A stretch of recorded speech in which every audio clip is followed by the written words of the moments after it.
Hello and welcome to our YouTube channel guys. तो इस video में आज हम बात करने वाले हैं कि आपको फिजिक्स की कॉपी बोर्ड एग्जाम में कैसे लिखनी है। तो कई बच्चों को डाउट होते हैं कि कॉपी में हमें कैसे लिखना है, एमसीक्यूज कैसे लिखने हैं, फिल इन द ब्लैंक में कई बच्चों का डाउट होता है कि क्वेश्चन पूरा लिख के फिर आंसर लिखें या डायरेक्ट आंसर लिख सकते हैं। लॉन्ग क्वेश्चंस में बच्चों को डाउट होते हैं कि क्या लैंग्वेज लिखें, कैसे डायग्राम बनाना होता है। तो इन सभी डाउट्स को आज हम इस वीडियो में क्लियर करेंगे। उसके अलावा भी अगर आपका कोई भी डाउट बचता है तो आप कमेंट में पूछ सकते हैं। तो आज हम फिजिक्स की राजस्थान बोर्ड की एक कॉपी जो 2025 की है उसके बारे में हम बात करने वाले हैं। तो ये उसका जो फ्रंट पेज होगा उसमें आपको कुछ ऐसे होंगे जिसमें यहाँ पर जो है यहाँ पर आपको आपके रोल नंबर ये सब कुछ लिखने होंगे। और नीचे यहाँ पर आपको मीडियम आपका चुनना होगा कि इंग्लिश मीडियम है कि हिंदी मीडियम है, सब्जेक्ट आपको लिखना है, विषय, फिर परीक्षा का दिन और दिनांक। ये सब कुछ लिखने के बाद ये जो कॉलम है यानी कि जो इस तरफ का जो कॉलम है ये आपको खाली छोड़ना है क्योंकि ये टीचर्स के लिए होता है। तो इसके बाद यहाँ पर हम बात करते हैं कि एमसीक्यूज सबसे पहले आपको कैसे लिखना है। तो एमसीक्यूज के लिए आपके पास पहला पेज कुछ ऐसा होगा जिसमें आपको अपना फर्स्ट क्वेश्चन यहाँ पर मेंशन करना है कि मल्टीपल चॉइस क्वेश्चन यानी कि एमसीक्यू लिखा। उसके बाद आपको प्रॉपर तरीके से नंबरिंग करनी है। ये जो प्रश्न संख्या लिखा होता है इस कॉलम में आपको लिखना होता है, इस वाले कॉलम में आपको कुछ भी मेंशन नहीं करना होता है, ये नंबर्स देने के लिए होते हैं। और यहाँ पर अब क्या आपको आंसर्स लिखने। तो फर्स्ट क्वेश्चन लिखा और उसके बाद उसकी यूनिट। अच्छा याद रखें कि आपको यहाँ पर ABCD जो ऑप्शन होता है वो तो लिखना ही है, उसके अलावा आंसर भी आपको जरूर से मेंशन करना है। कई बच्चे होते हैं जो यहाँ पर सी लिख देते हैं उसके बाद आंसर नहीं लिखते हैं, तो ये आप गलती बिल्कुल ना करें। यहाँ पर आपने अगर ऑप्शन सी लिखा है तो उसके आगे अपने आंसर को भी मेंशन करें। तो ये जो इस टाइप से आपको एमसीक्यूज लिखने हर एक क्वेश्चन में अगर आप यहाँ पर क्वेश्चंस मेंशन कर रहे हैं तो यहाँ आपको क्वेश्चन मेंशन करना है, उसके बाद अपने आंसर को लिखना है कि ऑप्शन कौन सा होगा और फिर अपने आंसर को भी वहां पर मेंशन जरूर से करना है। और किसी भी प्रकार की कोई गलती या काटापीटी नहीं होनी चाहिए, और अगर कोई काटापीटी हो भी जाती है तो उसमें भी हम बात करेंगे अभी थोड़ी देर बाद कि क्या आपको वहां पर अप्लाई करना है। तो ये जो 18 जो एमसीक्यू हैं उनको इसी टाइप से लिखना है, अपने ऑप्शंस लिखें और करेक्ट आंसर भी वहां पर लिखें। अब बात करें फिल इन द ब्लैंक की, जो सेकंड क्वेश्चन होता है वो आपका फिल इन द ब्लैंक होता है। तो फिल इन द ब्लैंक में आपको क्या करना होता है, पहले आपको आपका क्वेश्चन नंबर 2 और फिलअप्स लिखना है, उसके बाद आपको प्रॉपर नंबरिंग करनी है और हर एक क्वेश्चन को जो फाइनल आंसर है केवल वो मेंशन आप यहाँ पर कर सकते हैं। लिखने में आप पूरा क्वेश्चन भी लिख सकते हैं लेकिन उसका कोई सेंस नहीं होगा, आपका टाइम वेस्ट होगा। तो आप फाइनल आंसर ही यहाँ पर मेंशन करें जो उसका क्वेश्चन का आंसर हो सकता है। बाकी पूरा क्वेश्चन लिखने की कोई रिक्वायरमेंट नहीं होती है। तो ऐसे आपके 10 एमसीक्यू, 18 एमसीक्यू और 10 फिलअप्स होंगे, उनको आपको ऐसे ही यहाँ पर मेंशन करना है। अगर क्वेश्चन में जैसे ये क्वेश्चन है, अब इसमें यूनिट यहाँ पर नहीं लिखी गई है क्योंकि क्वेश्चन में ऑलरेडी यूनिट थी। तो आप थोड़ा टाइम बचाएं और कॉपी को मैनेज करने में टाइम थोड़ा सा ध्यान से लगाएं। अब क्वेश्चन नंबर थर्ड होता है उसमें आपके वेरी शॉर्ट होते हैं, और वेरी शॉर्ट टाइप क्वेश्चन जो होते हैं वो एक नंबर के, पहले यहाँ पे एक नंबर का क्वेश्चन आए तो एक एक करके क्वेश्चन में आपको कितना लिखना है। जैसे फर्स्ट क्वेश्चन यहाँ पर दे रखा है तो फर्स्ट क्वेश्चन में आपको यहाँ पर पूछा था डिफाइन इलेक्ट्रिक डाइपोल मोमेंट। तो इलेक्ट्रिक डाइपोल मोमेंट की यहाँ पर डेफिनेशन आपको मेंशन करनी है और डेफिनेशन के साथ आपको फॉर्मूला और उसकी एसआई यूनिट और सभी पैरामीटर्स जरूर से लिखने हैं।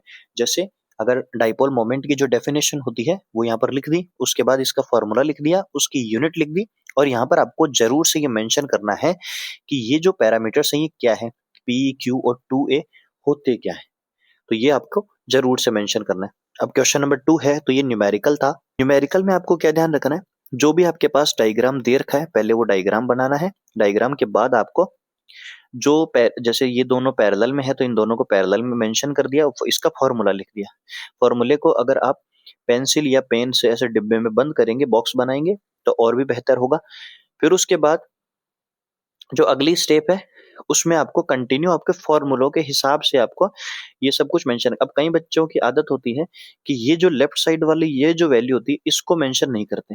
तो जिन बच्चों की ये आदत है वो ध्यान रखें कि इक्वल साइन नहीं लगाएं, यहाँ पे इम्प्लाइज दैट का साइन लगाएं। पर आप ध्यान रखें कि ये साइन आपको जरूर से अप्लाई करना, और फाइनल आंसर जो आता है फिर से आपको उसको बॉक्स में बंद कर देना है ताकि वो हाईलाइटेड रहे। नेक्स्ट ऐसे ही थर्ड क्वेश्चन है तो थर्ड क्वेश्चन पर भी आपको ऐसे ही पहले गिवन फिगर है डायग्राम बनाना पड़ेगा। उसके बाद आपको जो भी इसमें क्वेश्चन ये था कि इस डायग्राम में क्या गलती है, तो ये ध्यान रखना है कि पहले आपको पूरा डायग्राम बनाना है और फिर उसके बाद अपना आंसर मेंशन करना है। और याद रखना लेबल डायग्राम होता है तो नामकरण जरूर करें, आप वहाँ पे नाम वगैरह सब कुछ लिखें। क्वेश्चन नंबर, जैसे नेक्स्ट क्वेश्चन है, इसमें आपसे ये पूछा गया था टॉर्क ये कितना होता है। तो टॉर्क के लिए आपको यहाँ पर हर एक वैल्यू को मेंशन करना है कि एम क्या होता है, बी क्या होता है, फिर टॉर्क का फॉर्मूला क्या होता है, ये फाइनल फॉर्मूला यहाँ पर लिख के उसके एसआई यूनिट जरूर से मेंशन करें। तो ये यहाँ नहीं तो आप नीचे उसके यहाँ पे मेंशन कर सकते हैं कि एसआई यूनिट न्यूटन पर मीटर होती है। फिर अगला जो क्वेश्चन है वो भी डायग्राम बेस्ड है, तो डायग्राम में किसी प्रकार की कोई गलती ना हो। डायग्राम कोशिश करें कि इस कॉपी से भी और बेहतर डायग्राम आप अपनी कॉपी में बनाएं, डायग्राम के ऊपर आप अच्छा फोकस करें। तो डायग्राम बना के और फिर उसके आगे नीचे यहाँ पर लिख सकते हैं। तो जैसे अभी हमने बात की कि अगर काटापीटी हो जाती है तो क्या करना होता है, तो अगर जैसे पूरी लाइन गलत है तो आपको बस अपनी लाइन में एक ये लाइन खींचनी है। कई बच्चों की आदत होती है गलत होने के बाद उसको ऐसे रगड़ देते हैं, ये नहीं करना है आपको, क्योंकि ये बहुत गंदा दिखेगा फिर पेज में। तो आपको क्या करना है, जो भी गलती हुई है उस गलती को केवल एक लाइन के साथ वहां पर खींचना है। अब बात करें नेक्स्ट क्वेश्चन की, तो इसमें आपको ये ग्राफ बनाना है। तो ग्राफ ऐसे ही साफ सुथरा होना चाहिए। फिर उसके बाद हम बात करें अगले क्वेश्चन की। तो जो भी आपके पास क्वेश्चन दे रखा है, जैसे डेफिनेशन पूछ रहे हैं, जैसे यहाँ पर न्यूक्लियर फ्यूजन की डेफिनेशन आपसे पूछी गई थी, तो फ्यूजन की डेफिनेशन लिखने के बाद उसका एक एग्जाम्पल जरूर से लिखें। याद रखें जब भी कोई डेफिनेशन लिखें उसका फॉर्मूला, अगर उसमें कोई इक्वेशन है तो वो आपको यहाँ पर मेंशन करनी है। तो ये रिएक्शन आपको यहाँ पर लिखनी है। नेक्स्ट क्वेश्चन है लिमिटेशन ऑफ बोहर्स मॉडल, तो लिमिटेशन ऑफ बोहर मॉडल आपको यहाँ पे मेंशन करनी है। जितनी पूछी जाए उतनी यहाँ पर लिखनी है, ओवर राइटिंग आपको बिल्कुल नहीं करनी है। अगर एक लिमिटेशन पूछा है तो एक ही लिखनी है। चलिए अगले क्वेश्चन की बात करते हैं। तो अगले क्वेश्चन में आपको पीएन जंक्शन के बारे में पूछा था, तो यहाँ पर पीएन जंक्शन का डायग्राम बना देना, थोड़ा और अच्छा बनाए तो अच्छा होगा, बेहतर होगा। स्केल पेंसिल इनका इस्तेमाल करें, पेन आप बिल्कुल यूज ना करें। ऐसा कंपलसरी नहीं है कि पेन से डायग्राम नहीं बना सकते, लेकिन पेन से अगर गलती हो गई तो फिर आप मिटा नहीं पाएंगे, फिर काटापीटी होगी। बात करें अगले क्वेश्चन की, तो यहाँ पर स्नेल्स लॉ पूछा था। तो स्नेल्स लॉ में आपको यहाँ पर आपको प्रॉपर तरीके से लिख देना है और उसका फाइनल आंसर जो फॉर्मूला है वो आपको बिल्कुल नहीं छोड़ना है। फॉर्मूला लिखे बिना अगर आपने कोई भी स्टेटमेंट लिखा है तो उसमें नंबर कट सकते हैं आपके। अब जो न्यूमेरिकल है, डेढ़ डेढ़ नंबर के जो न्यूमेरिकल आते हैं यहाँ से, जो सेक्शन बी का पार्ट है, उसमें आपको क्या करना है, जो भी गिवन है पहले आपको वो मेंशन करना है और क्या फाइंड करना है वो लिखना है। उसके बाद फॉर्मूला लिख के उसको डिब्बे में बंद कर देना है और सारी वैल्यूज यहाँ पे आपको पुट करनी है। और फाइनल आंसर, फिर से मैं कह रहा हूँ, फाइनल आंसर को आप जब भी लिखें हाईलाइटेड लिखें, हाईलाइट जरूर करना है उसको। ठीक है। अब बात करते हैं अगले क्वेश्चन में। तो ये भी न्यूमेरिकल है, तो यहाँ पर आपको जो भी गिवन है और क्या फाइंड करना है ये लिखना है और साइन कन्वेंशन जरूर से यूज करना है। तो साइन कन्वेंशन लगा के और फिर यहाँ पर आपको वैल्यू पुट करनी है। जब भी आप कुछ नई स्टेप कर रहे हैं साइड में आप रफली मेंशन करें। जैसे आप कुछ भी स्टेप कर रहे हैं, प्लस बी का होल स्क्वायर लगा रहे हैं, तो यहाँ पर ये जगह होती है, इसमें आपको मेंशन कर देना है। रफ पेज के लिए लास्ट का पेज यूज करें, बीच में आप काटापीटी होगी। रफ पेज अगर कई बच्चों की आदत होती है जब भी कोई न्यूमेरिकल डेरिवेशन करते हैं यहीं पे वो सॉल्व कर सकते हैं, लेकिन आप यहाँ ना करें। रफ पेज पीछे होता है अपनी कॉपी में, अभी हम दिखाएंगे लास्ट में, वहां पर ही आप यूज करें। और जब भी जैसे ये जो क्वेश्चन है, अब इसमें आपको क्या करना है, स्टेटमेंट लिखना है यहाँ पर कि the image is formed at the distance of 30 centimetre from a mirror. और नेचर यहाँ पर पूछा था तो रियल और इन्वर्टेड हो जाएगा, क्यों, क्योंकि यहाँ पर इसकी बात हो रही। अब बात करते हैं नेक्स्ट क्वेश्चन की। तो नेक्स्ट क्वेश्चन में आपको यहाँ पर डेरिवेशन थी, तो डेरिवेशन में आपको कम से कम स्टेटमेंट्स का इस्तेमाल करना ही होगा। तो जैसे यहाँ पर पहले आपको कि आपने ये जो डायग्राम बनाया है इसका रेफरेंस क्या है, कि कंसिडर ए पॉइंट क्यू, तो यहाँ पर एक क्यू पॉइंट मान लिया, let it test charge Q not we placed at R distance from it as shown in the figure. तो ये आपको स्टेटमेंट लिखना है और डायग्राम जरूर से बनाना है। और फिर आपको जो भी आप कैलकुलेशन कर रहे हैं, जो भी आप वैल्यूज पुट कर रहे हैं उसको मेंशन करें। तो ऐसे आपको ये यूनिट और जो फाइनल आंसर है उसको डिब्बे में बंद करना है। बात करें नेक्स्ट क्वेश्चन की, तो यहाँ पर फिर से डायग्राम बना के और फिर हमने देखो स्टेटमेंट यहाँ पर लिखी और उसके बाद आपने इसको फर्दर सॉल्व किया। और यही आपको स्टेप्स आपको अपनी कॉपी में जो 16 फरवरी का पेपर होगा उसमें आपको लगानी है। बात करें अब अगले क्वेश्चंस की, तो ये तो जो 1.5 नंबर के जो क्वेश्चन आते हैं वो आपको ऐसे ही करने हैं, न्यूमेरिकल वगैरह सब कुछ ऐसे ही है। गिवन आपको लिखना है, फाइंड आपको लिखना है और फिर सारी चीजें आपको ऐसे ही मेंशन करनी है। ये जैसे ये डायग्राम है तो डायग्राम एकदम क्लियर होना चाहिए, आपको समझ में आना चाहिए उसको कि डायग्राम आपने कैसे बनाया है। डायग्राम देख के ही आपके जो डेरिवेशन है उसको चेक किया जा सकता है। और ये जो डेरिवेशन है ये आपको यहाँ पे पूछी गई थी एटम वाले चैप्टर से। अब हम बात करते हैं, जैसे ग्राफ है, तो जो न्यूक्लियर बाइंडिंग एनर्जी का जो ग्राफ होता है पर न्यूक्लियन का, वो यहाँ पर आपको ऐसे ग्राफ बना के शो करना है। ग्राफ इसके लिए ग्राफ को अलग से नहीं मिलती आपको, चैप्टर जो कुछ ग्राफ हैं चैप्टर से जो आती है, तो उसमें आपको कॉपी में ही आपको बनानी होती है, लेकिन आप मेंशन जरूर करें कि एक्स एक्सेस पे आपने किसको रिप्रेजेंट किया है, वाई एक्सेस पे किसको किया है। तो ये आप सारी चीजें यहाँ पर अच्छे से प्रॉपर तरीके से लिखें। अब जैसे ये है तो एनर्जी बैंड डायग्राम आपको बनाना है, तो एनर्जी बैंड डायग्राम आप यहाँ पर आप बना के, और उसके बाद 2-3 स्टेटमेंट आप यहाँ पर मेंशन करें। ये जो है अब क्वेश्चन सेक्शन सी के हैं, तो सेक्शन सी में आपको देखो क्या करना है। जैसे व्हीटस्टोन ब्रिज पूछा था लास्ट ईयर, तो व्हीटस्टोन ब्रिज में आपको प्रॉपर डायग्राम बना के और फिर आपको फाइनल डेरिवेशन करनी।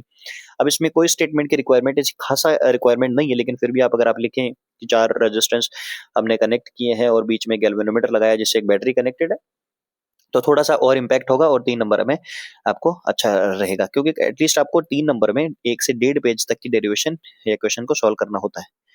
अब बात करें जैसे ampere circuit law question number 15 पूछा था, तो पहले इसका स्टेटमेंट लिखना है, स्टेटमेंट के बाद इसकी डेरिवेशन में आपको डायग्राम, और ये यहाँ पर जो है उसको फाइनल आंसर है। एक बात तो ये इंपॉर्टेंट है कि यहाँ पर आपको एक अपनी राइटिंग का थोड़ा ध्यान रखना है, क्योंकि राइटिंग जितनी ठीक होगी, आप जितना स्पीड से लिखने की कोशिश करोगे, राइटिंग कई बार उतनी अच्छी होती है। तो इसमें आप राइटिंग को फोकस करें कि स्पीड भी होनी चाहिए और आपके पास राइटिंग भी होनी चाहिए। जिसकी स्पीड कम है, कोशिश करो कि आपकी स्पीड अच्छी रहे, नहीं तो फिर आपका पेपर छूटने के चांसेस भी बढ़ जाएंगे। तो ये जो भी ग्राफ होंगे आपको ऐसे यहाँ पर मेंशन करनी है। और अब हम बात करें जैसे अगले क्वेश्चंस की, तो ये जो क्वेश्चन है इस टाइप से आपके एग्जाम में आते हैं और इसी टाइप से आपको अपनी कॉपी मैनेज करनी है। अब जैसे ये जो क्वेश्चन है ये लास्ट क्वेश्चन है और इसमें आपको 4 नंबर का जो क्वेश्चन मिलता है। तो जैसे प्रिज्म से रिलेटेड क्वेश्चन पूछा था लास्ट ईयर, तो ये प्रिज्म से सबसे पहले आपको इसका स्टेटमेंट, इसका एक साफ सुथरा अच्छा सा डायग्राम जिसमें हर एक पैरामीटर्स अच्छे से शो होने चाहिए कि R1 कहाँ है, ई कहाँ है, ये सारी चीजें आपको यहाँ पर पता होनी चाहिए। अब आप जो 4 नंबर की डेरिवेशन है इसको आप फर्दर सॉल्व करेंगे और हर एक स्टेप को आपको कंप्लीटली सॉल्व करना है। जैसे एक स्टेप हो गई, पहली इक्वेशन आपकी कंप्लीट हो गई, उसके बाद 1-2 लाइन यहाँ पर आप छोड़ सकते हैं और उसके बाद अगली स्टेप्स करें। जैसे फिर इक्वेशन कंप्लीट, फिर एक लाइन छोड़ें और जो भी वैल्यूज हैं उनको लिखें। जैसे ही इक्वेशन बनती है 1 लाइन 2 लाइन छोड़ें और फिर उससे अगले लाइन में यहाँ पर आपको स्टार्ट करना है। और हर एक पैरामीटर को जरूर से आप मेंशन करें। जो आप फॉर्मूला यूज कर रहे हैं, कुछ वैल्यू पुट कर रहे हैं, कोई इक्वेशन इस्तेमाल कर रहे हैं, तो उसका मेंशन जरूर करें। जैसे यहाँ पर लिखा है कि पुटिंग वैल्यू ऑफ आई और आर इन इक्वेशन 9, तो ये हर एक बात को आपको ध्यान रखना है। फाइनल में क्या करना है फिर आपको, जैसे आपका क्वेश्चन कंप्लीट हो जाए, जैसे आपकी पूरा वर्क कंप्लीट हो जाता है, उसके बाद आप कंप्लीट यहाँ लिख के, और आप यहाँ पर रोल नंबर भी आपके लिख सकते हैं। जैसे ही पेपर कंप्लीट होता है उसके बाद कंप्लीट लिख के और फिर यहाँ पर आपको रोल नंबर आपके लिख देने हैं। और उसके बाद यहाँ पर जो भी पेजेस बचेंगे उनको यहाँ पर आपको काट देना। ये देखो रफ पेज का आपको कैसे में इस्तेमाल करना है। तो रफ पेज के लिए लास्ट के जो पेजेस होते हैं वो आपके रफ पेज के ही होते हैं, तो उनको आप यहाँ पर यूज कर सकते हैं। और जो भी एक्स्ट्रा पेज बचते हैं जो खाली रहते हैं उनको आपको काटना होता है, क्योंकि और वो ये सारी चीजें आपको वहाँ पे इन्विजिलेटर बता देते हैं कि फाइनल पेज में आपको क्या करना है। लेकिन रफ पेज का इस्तेमाल आप पीछे की तरफ करें। और अगर किसी के दिमाग में ये बात आ रही है कि इसका एक क्वेश्चन गलत था लेकिन फिर भी 56 कैसे आए, तो याद रखें बोर्ड में अगर किसी के 55.5 आते हैं तो वो 56 हो जाते हैं, क्योंकि इस बच्चे का एक क्वेश्चन गलत था एमसीक्यू में, फिर भी इसके पूरे में से पूरे नंबर आए, क्योंकि इसको हम 56 बोर्ड में लिखे जाते हैं। तो अगर किसी के 40.5 आ रहे हैं तो वो 41 की कैटेगरी में शामिल कर लेते हैं, लिस्ट बनाते हैं तो उसमें। तो ऐसे ही आपको कॉपी जो है लिखनी है। और भी अगर कोई आपको कॉपी से रिलेटेड डाउट हो आप कमेंट सेक्शन में पूछ सकते हैं, और आप ये भी हमें बता सकते हैं कि अगली कॉपी आपको किसकी चाहिए। जिसका भी आपको वीडियो चाहिए होगा आप हमें जरूर बताएं, उसकी कॉपी हम आपके सामने यहाँ पर लेकर आएंगे वीडियो में। तो चलिए मिलते हैं अगले वीडियो।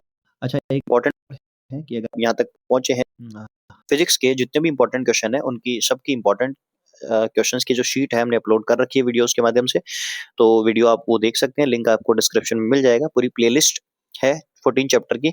ओवरऑल जितने भी फिजिक्स के चैप्टर है सबके important question with MCQ, fill in the blank, very short type, long type, सभी टाइप के क्वेश्चन यहाँ पर अपलोड किए हुए हैं।